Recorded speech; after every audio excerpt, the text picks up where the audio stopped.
Pinangunahan ng Mandaue City Police Office ang isang malawakang simulation exercise bilang bahagi ng paghahanda para sa nalalapit na halalan. Ang detalye ng report mula kay Patrolwoman Judith Nicanor.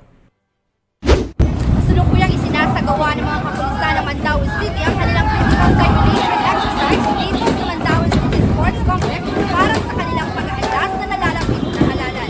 Sa ilalim ng pamumuno ni Police Colonel Cirilo B. Acosta Jr., City Director, matagumpay na naisagawa ng Mandaue City Police Office ang isang malawakang simulation exercise nito lamang Abril 29 taong kasalukuyan.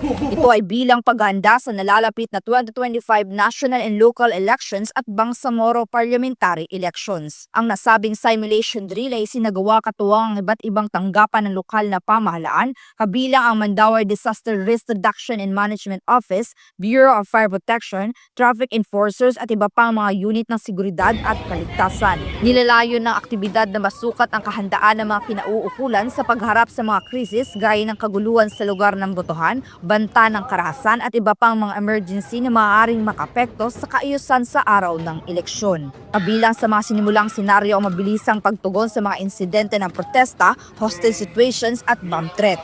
Mga sitwasyong nangangailangan ng maayos na koordinasyon at epektibong aksyon mula sa mga enforcement units. Personal na pinangasiwaan at sinuri ni Police Brigadier General Rodrigo A. Maranan, Regional Director ng Police Regional Office 7, ang buong pagsasanay na kanyang pinuri bilang isang makabuluhang hakbang upang mapanatili ang kapayapaan at seguridad sa panahon ng halalan. I think Mandaue City Police is ready sa lahat ng mga expected scenarios natin comes May 12 during the election day, and even in canvassing and in proclamation. Nasubukan natin ang picture din sa ibang mga police offices din.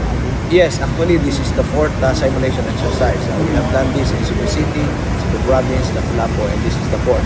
And comes May 2, I will be going to Bohol to conduct this kind of I'm very satisfied sa response ng ating mga response units. Kompleto ang kanilang mga gamit, mabilis yung responde, and all the procedures were followed. Sa pamamagitan ng aktibidad na ito, ay pinamalas ng MCPO ang kanilang determinasyon na protektahan ang demokratikong proseso at ang kapakanan ng publiko at suportahan ang isang safe, accurate, free, and fair election. Mula dito sa Mandaue City, ako ang Police News Network Correspondent, Patrolwoman Judith Nicanor, alagad ng batas, tagataguyod ng balita. Maraming salamat, Patrolwoman Nicanor.